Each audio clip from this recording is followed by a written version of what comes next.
On March 5th, just a few weeks ago, the government of the United Kingdom made an announcement that was one of the most startling victories in the history of the movement against climate change. They would not be issuing any new oil and gas licenses. It's particularly impressive given that global climate movement has basically fallen apart. The UK is one of the few bright spots in that movement. And a big part of the reason the UK climate movement succeeded is because of a man by the name of Roger Hallam. Now, if you don't know who Roger Hallam is, he's co-founder of an environmental activist network called Extinction Rebellion that back in 2019 convinced 1,000 people to get arrested and forced the UK government to declare a climate emergency. He also co-founded another organization called Insulate Britain that led a couple years ago to a $1 billion investment by the UK government to improve home insulation, reduce the amount of heat and cold air that's lost as a result of poor insulation. And most recently, he co-founded an organization called Just Stop Oil. And Just Stop Oil's main goal was, you guessed it, to stop new oil and gas. And even though their tactics were incredibly controversial, including throwing soup at famous paintings, they achieved their main objective. Now, the sad thing for Roger is partly as a result of those successes, because he's threatening one of the most powerful industries in the world, he's now sitting in a prison in the United Kingdom. In fact, he's facing one of the most significant prison sentences in the history of the environmental movement, 5 years. And I had the pleasure of going to visit Roger recently in this UK prison with a friend of mine and a friend of Roger's named Dan Kidby, who's been on my podcast before. He's a co-founder of Animal Rebellion / Animal Rising.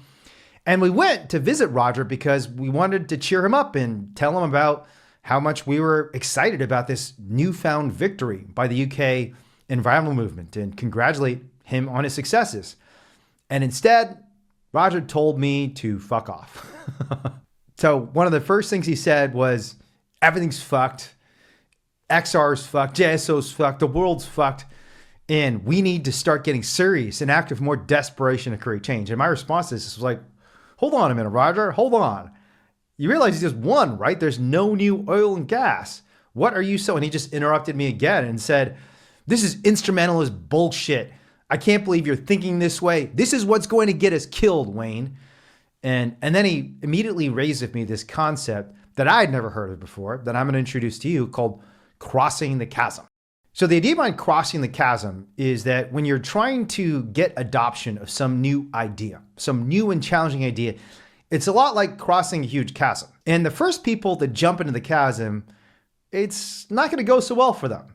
There aren't any good outcomes they can hope for. They're probably just going to fall in the chasm and hurt themselves, maybe even die. But the point is, if you can convince some people to cross the chasm, even though the outcomes aren't great, sometimes something miraculous can happen. That the first people who jump into the chasm lay the groundwork for the entire group to succeed. And when Roger shared with me this concept, what went into my mind was literally the idea of a huge chasm filled up with dead bodies because people were leaping into the chasm to their death, and the pile of dead bodies allowed other people to crawl over their dead bodies to the other side. And I thought, oh, isn't this funny, Roger? Isn't this kind of weird that my mind went to this dark place? And Roger's response was, yeah, that's exactly right. So he basically told me that in every social movement that has succeeded, people have died. And he looked at me and he looked at Dan and basically said, are you ready to die? And for the record, not ready to die. Just got married, very happy, love my wife. She's amazing. She's the love of my life. Dan is about to have a kid, not so ready to die, wants to be a dad, looks forward to having a nice family with his wife. So Dan and I kind of looked at each other like, oh, I don't think I'm not interested in dying. The good thing is Roger was not, in fact, asking us to die. His point was that to convince some people to move early in crossing the chasm, they need to have an insane level of commitment, a level of commitment that's so great that they're almost, if not actually, willing to die for the cause, regardless of the consequences to themselves. So Martin Luther King Jr. was this sort of person. He was an early mover in the movement for civil rights, got arrested, beaten up, arrested, I think, 29 times, and then ultimately assassinated. Not a great outcome for him. Gandhi was an early mover. He spent 6 years in prison cumulatively and was described as a criminal and I think a terrorist by the British government. Not a great outcome to spend your life in prison and then ultimately be assassinated as well. Both of these people had a spiritual commitment to taking action that didn't depend on specific outcomes. And Roger's point was this is very important for the movement, because if people were too focused on these outcomes, what he calls the instrumentalist mentality, you'll never convince anyone to act. After all, it's not rational to act as an early mover when you're trying to cross the chasm, when crossing the chasm just literally means leaping to your own death. So if everyone has this sort of instrumentalist mentality, everyone just kind of stands there at the chasm, looks inside and says, I'm not jumping in. You want to jump in? No, I don't want to jump in.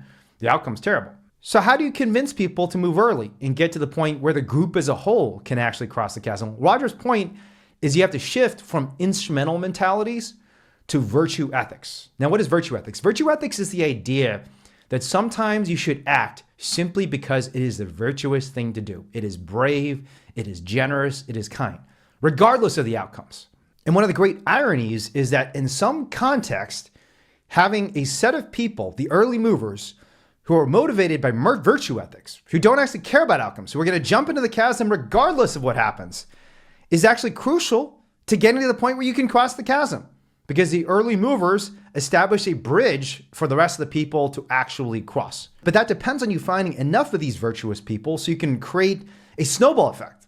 That they decide to jump in and everyone decided to jump in, and eventually you've got a bridge to cross the chasm. So I got to say, when Roger raised this example, when he described this concept of crossing the chasm, it felt like a direct challenge to me, because I am very much an instrumentalist. If anyone who's worked with me knows that I'm always asking for the evidence. I'm usually asking for specific numbers. Everyone who's worked with me has probably heard me say, show me the numbers. Show me the numbers. I want to see what the exact impact is.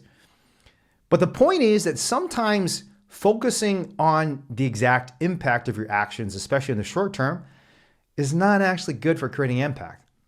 Sometimes you should be brave or kind or generous just because it's brave or kind or generous, and not because you're trying to create some concrete change. I got to say, these words were especially powerful coming from Roger, given his situation.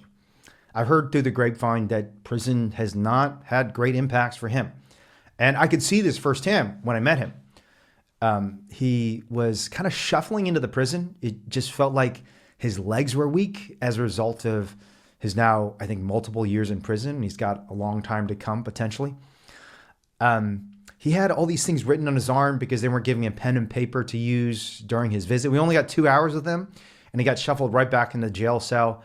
And there was just something about him that Dan and I both noticed. It just felt like there was something fraying, not just in his body, but his mind. There were times where he'd look at me and then look off in the distance as if he couldn't even see we were there. And I know what this does to you, what prison does to you, because I've been in jail myself.